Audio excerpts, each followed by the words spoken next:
বাংলাদেশ পরিসংখ্যান ব্যুরোর 2024-এর জরিপ অনুযায়ী কৃষি, শিক্ষা, স্বাস্থ্য, নার্সিং, সেবা, শিল্প যেমন পোশাক শিল্প, অন্যান্য শিল্প, অফিস, ব্যাংকিং, খুচরা বা হোটেল ব্যবসা এবং গৃহকর্মী সহ বিভিন্ন খাতে দেশে মোট কর্মজীবী নারীর সংখ্যা 2,37,00,000, অর্থাৎ প্রায় 2.5 কোটি।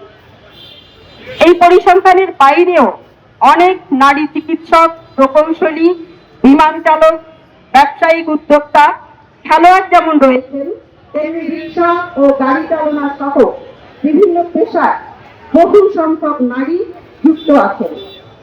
আধুনিক প্রযুক্তি এবং জ্ঞান বিজ্ঞানের বিভিন্ন শাখায় নারীর বিচরণ ও অংশগ্রহণও উল্লেখযোগ্য।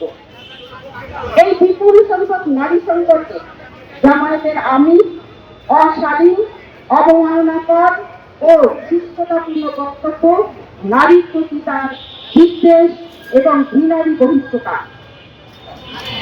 আল জাজিরার একটি সাক্ষাৎকারে শফিকুর রহমান সাফ জানিয়ে দিয়েছেন যে নারী ও পুরুষের মধ্যে সৃষ্টিগত পার্থক্যের কারণে কোনো নারী কখনোই জামাত ইসলামের প্রধান বা আমির হতে পারবেন না। তাদের মতে ইসলামের নারী নেতৃত্ব অসম্ভব।